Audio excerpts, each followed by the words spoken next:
नमस्कार मैत्रिणींनो, आज आपण करणार आहोत झणझणीत आणि तर्हेदार अशी बाजार आमटी. तर श्रावण सुरू आहे, तर नॉनव्हेजवाल्यांना त्याची आठवणसुद्धा होणार नाही. नॉनव्हेजची इतकी छान, ही नॉनव्हेजपेक्षा पण छान अशी आपली ही बाजार आमटी होती. तर चला तर मग करूया आपण आता ही बाजार आमटी. तर ह्या बाजार आमटीसाठी ना मी इथं डाळी घेतलेल्या आहे. उडदाची डाळ, मसूर डाळ, मुगाची डाळ आणि हरभऱ्याची डाळ ना, या चारही डाळी मी एक एक चमचा घेतल्यात आपले पोहे खायच्या चमच्याने. आणि तुरीची डाळ तेवढी 1-3 चमचे घेतली, जरा थोडी जास्त घेतली तुरीची डाळ. तुम्ही तेवढीच घेतली तरी चालेल, पण मी थोडीशी जास्त घेतली. आणि या डाळींना सर्व मिक्स करून घेतल्यात. मोजल्या कशासाठी, आपल्याला पाण्याचं प्रमाण कळावं म्हणून. तर एक अर्धी वाटी झालेत आपल्या डाळी आता या. तर सर्व तर ह्या डाळींना 2 पाण्याने स्वच्छ धुवून घ्यायच्या, का तर आपण डाळींना पावडर लावलेली असती. तर आता ही स्वच्छ धुवून घेऊ आपण 2 पाण्याने आणि नंतर ही डाळना आपण शिजायला घालूया. तर ते चोळू 2 पाण्याने धुवा, कारण त्याचं पाणी खूप खराब निघतं. त्याला पावडर लावलेली असते आपण, पांढरं पाणी ते. तर आपण डाळ धुवून घेतली. आता ह्याच्यात अर्ध्या वाटीला ना 2 वाटी पाणी टाकायचं आपल्या डाळीला शिजायला. बरोबर होते पाणी. 1.5 वाटी टाकलं तरी चालेल, पण ते खूपच परत चिटकलेलं होईल खाली, म्हणून मी 2 वाटी टाकलेलं आहे. तर आता हे 2 वाटी पाणी, कुकर चालू करू आपण आणि कुकरमध्ये ही डाळ आणि पाणी सर्व टाकू. आणि आपली डाळ ना अशी वरी येऊ नये म्हणून त्याच्यात थोडंसं तेल आणि चमच्याभर, एक छोट्या चमचा असतो ना मसाला डब्यातला आपला, त्या चमच्याने 1 चमच्याभर हळद टाकू. आता हळद आपण आत्ताच टाकणार आहोत, परत आमटी टाकणार नव्हतं, त्याच्यामुळे आत्ताच टाकून घेतली मी हळद. आणि याच्या ना फुल गॅसवर 2 शिट्ट्या आणि बारीक गॅसवर 5 मिनटं ठेवला कुकर आपला. आणि आपली डाळ शिजली. आता थोडी गरम आहे, थंड झाली की ह्याला आपण घोटून घेऊ. चांगली घोटून घ्या, किंवा तुम्ही मिक्सरवर फिरून घेतली तरी चालेल.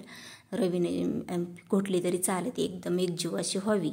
तर मी नंतर ह्याला मिक्सरवरच फिरून घेते. तर दुसरं साहित्य काय काय घेतलं इथे ना कोथिंबीर, कढीपत्ता, अद्रक, लसूण आणि सुक्कं खोबरे. आता ह्याचं काय मी खोबरं भाजणार नाही ना, काही नाही, ह्याचं वाटण आधी करून घेते. आणि नंतर ना कांदा आणि टोमॅटो हे ना भाजते आणि त्याचं पण नंतर वेगळंच वाटण करून घेते. तर आता सुरुवातीला खोबरं, लसूण आणि अद्रकचं वाटण करून घेऊ. पाणी अजिबात घालायचं नाही, असं सुक्कंच व्हायचं वाटण करून घ्यायचं. तर आणि ह्याचं वाटण केल्यानंतर कांदा आणि टोमॅटो ना थोडंसं तेल टाकून थोडं लालसर होईपर्यंत कढईत आपण ह्याला भाजून घेणार आहोत. आणि थंड झालं की नंतर त्याचं मिक्सरवर आपण ते पण बारीक करून घेणार आहोत. आणि त्या कोरड्या मसाल्यामध्ये मीठ घेतलेलं आहे, धने जिऱ्याची पूड घेतलेली आहे, गरम मसाला घेतलेला आहे, काळं तिखट आणि कांदा लसूण मसाला घेतलेला आहे. तर एवढं साहित्य लागतं. त्याला आपलं वाटण तयार आहे. खोबरा, लसूण, अद्रक, कोथिंबीर आणि कढीपत्त्याचं. आता आपण कांदा टोमॅटो भाजून घेऊ. थोडंसं तेल, 1 चमच्याभर तेल टाकू आणि कांदा आणि टोमॅटो लालसर थोडा भाजून घेऊ. आणि थंड झाला की त्याचं पण वाटण करून घेऊ. नंतर डाळ घोटून घेऊ. आणि कांदा भाजताना कधी पण गॅस मोठा करायचा, म्हणजे लवकर भाजला जातो. आणि थोडंसं मीठ टाकायचं, म्हणजे कांदा लवकर मऊ होतो. तर आता मीठ आपण या कांद्याबरोबर टाकले ते लक्षात ठेवायचं, नंतर आमटीला मीठ टाकताना जास्त होऊ नये म्हणून.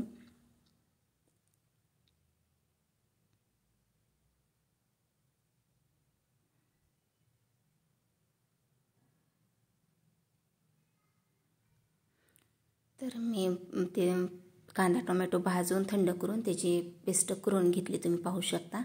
अशा प्रकारे झाली. आता कढईत तेल गरम करायला ठेवलं. तेल जरा जास्तच टाकायचं, ह्या आमटीला थोडी तरीदार असते आमटी.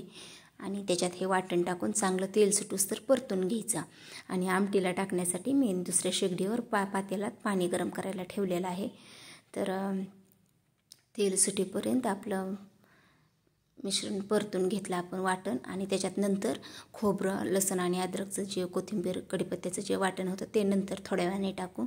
आणि ते पण तेलात चांगलं परतायचं तेल सुटेपर्यंत.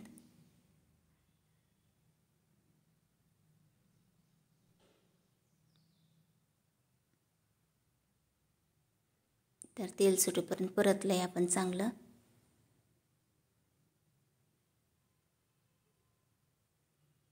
आता याच्यात आपण धने पावडर, गरम मसाला, कांदा लसूण मसाला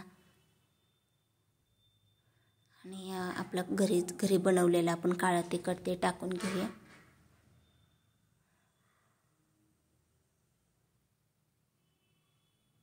चांगलं परतून घेऊया तेलात. आणि आता याच्यात आपण गरम पाणी टाकूया. तर मी मिक्सरच्या भांड्यानं असं विसळून पाणी टाकलं होतं, त्याच्यामध्ये पाणी तसं दिसतंय. आणि आपण जे डाळ घोटून घेतलेली आहे, मी मिक्सरवर काढून घेतली, डाळ घोटलेली नाही, कारण हरभराची डाळ थोडी थोडी तशीच राहते, व्यवस्थित घोटल्याच बारीक होत नाही, म्हणून मी मिक्सरच्या भांड्यात काढली. आणि त्यात आणखीन गरम पाणी करून टाकलं, मीठ टाकलं. ही आमटी ना पातळच असते, त्याच्यामुळं गरम पाणी टाकायचं भरपूर. आणि आता ह्याला बारीक गॅसवर उकळी फुटून देऊ. आता हे तुम्हाला जर ह्याला फेस आल्याने दिसत असला तर हे आणखीन ह्याला उकळी फुटायची, म्हणून तसं पांढरी दिसते. पण बारीक गॅसवर ह्याला 5 मिनटं उकळून दिली ना की याचा फेस पण कमी होतो आणि तरी पण खूप चांगली येते. आता 5 मिनटं आपण बारीक गॅस करून ह्याला झाकण न टाकता असंच उकळून देऊ ह्याला. तर 5 मिनटांनी दाखवते, आपली भाजीला चांगली शिजली. 5 मिनटं मी गॅस बंद केला, तुम्ही पाहू शकता तरी छान आली. ती थोडी गरम आहे म्हणून फेस दिसते. थोड्या वेळ 5 मिनटं थंड केली की हा फेस पण जातो नंतर. तर तुम्ही पाहू शकतात किती तरी छान दिसत आहे. आणि पातळच असते ही आमटी, जास्त घट्ट नसते. आणि वास पण खूप छान झालेला आहे, एकदम झणझणीत अशी आपली बाजार आमटी तयार आहे. तर ज्वारीच्या भाकरीबरोबर चुरून खायला, तोंडी लावायला कांदा आणि लिंबाची फोड असलंच तर खूप छान लागतं. तर भाकरीबरोबर नक्की चुरून खा, तरी तर किती छान दिसते आमटीला, तुम्ही पाहू शकता.